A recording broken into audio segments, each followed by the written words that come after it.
Hey, hey, hey.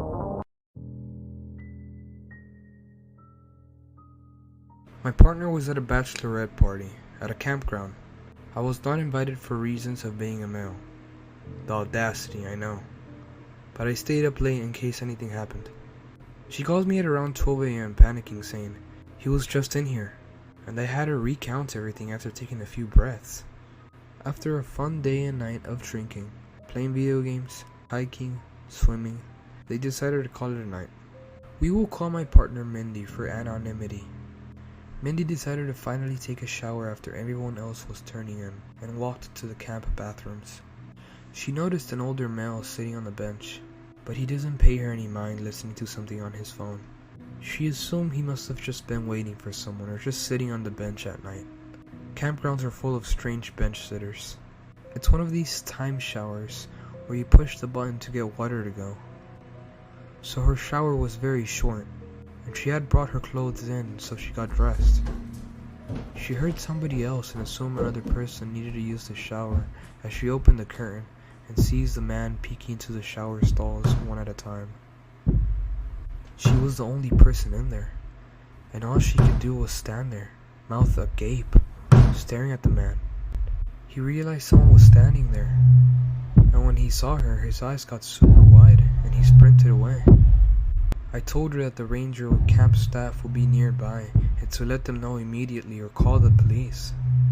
But since she was at someone's celebration, she didn't want to disturb anything. I figured there was some shock and didn't want to raise her anxiety by arguing. Neither of us slept that night as I waited for her calls and she waited for the man to break into her tent. She tells the ranger the next morning about the incident, and the ranger said, "Yeah, we've gotten several reports yesterday about this man, but no one can seem to find him." Flabbergasted that the man had once again caused discomfort.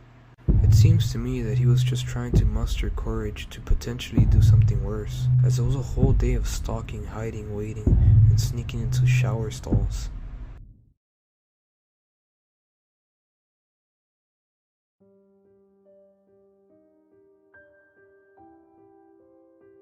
When I was 18 during the summer, I found myself on the hunt for a job. It was then that I stumbled upon a program called Camp America, offering a unique opportunity for people from the UK to venture to the United States and earn money by working at a summer camp. It didn't take much to convince me. I had never been to the United States, and the idea of experiencing it while also making some money sounded like a dream come true. Several months passed by, and I found myself in America. I was transported to the camp where I would be working. Camp Shady Brook, nestled in the heart of Colorado. The prospect excited me. I had always been enamored by forests and mountains, a stark contrast to the relatively barren landscape of the UK. As the days rolled on, my anticipation grew. My first night at Camp Shady Brook was a memorable one. On the arrival of the children, my duties as a counselor began in earnest, guiding them through the activities and ensuring them they had a blast made for a fulfilling day. Exhausted yet content, I retired to my own cabin as the sun dipped below the horizon, preparing to recharge for the adventures that lay ahead. I entered the dimly lit cabin. It was dark and there was no light, so I used one of my flashlights to see. The flashlight's feeble gleam cast eerie shadows on the walls. As I fumbled for the switch, a sudden chill ran down my spine. I heard faint whispering, as if carried by the wind through the trees outside. Ignoring the unease, I managed to locate a set of matches and lit a few candles around the room, their flickering light pushing back the encroaching darkness. With the cabin illuminated by the glow of the candles, I tried to shake off the feeling of being watched. As I settled into my sleeping bag, I heard a rustling sound coming from outside. I dismissed it as an animal and closed my eyes, hoping to drift into peaceful sleep. But sleep proved elusive that night. Strange noises echoed through the woods, and the whispering seemed to grow louder.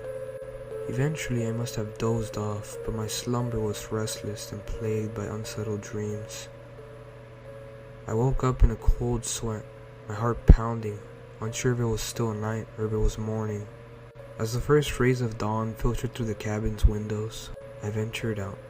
The campgrounds, usually vibrant and bustling, felt different. The atmosphere was heavy, and there was an unnatural silence that hung in the air. The campers and fellow counselors moved about, but their movements seemed slower, almost mechanical. Over the next few days, the feeling of unease persisted. I shared my concerns with some of the other counselors, but they brushed it off as a result of adjusting to the new environment. However, I couldn't shake off the feeling that something was deeply wrong. Late one evening, as the sun began to set and the woods cast long shadows, I followed the source of the whispers.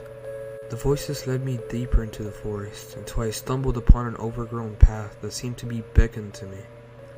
Against my better judgment, I walked along the path, the voices getting louder and more distinct. Suddenly, I came upon a clearing, where an ancient-looking tree stood, its twisted branches reaching for the sky. Around the tree I saw figures, ethereal and distinct, moving in a slow, hypnotic dance. Their whispers coalesced into a haunting melody that filled the air. As I watched, transfixed, I felt a presence behind me. Turning, I saw a shadowy figure, its eyes gleaming with an otherworldly light. It beckoned me closer, and before I knew it, I was a part of the eerie dance. Time lost all meaning as I moved with the spectral figures, caught in a trance. It wasn't until a sudden gust of wind jolted me back into reality, and I realized the danger I was in. With a surge of willpower, I tore myself away from the dance and stumbled back to the path, the whispers fading behind me. My mind in turmoil, unsure if what I had experienced was real or hallucination. I confided in an older counselor, who revealed the chilling truth. Camp Shady Brook had a dark history, an ancient legend of a forbidden ritual performed by the indigenous people who once inhabited the land. The ritual was said to grant those who partook in it unimaginable power, but it came at a terrible cost. I knew I had to leave the camp, to break free from the sinister grasp. With the help of the older counselor, we devised a plan to escape during the night. As we made our way through the woods, the whispers tried to draw us back, but we pushed forward. Finally, we reached the camp's perimeter and didn't look back until we were a safe distance away. As the first light of dawn broke through the horizon, we knew we had to escape the clutches of the camp. The experience forever changed me, a constant reminder of the thin veil between the mundane and the macabre, and the darkness that can lurk beneath even the most idyllic settings.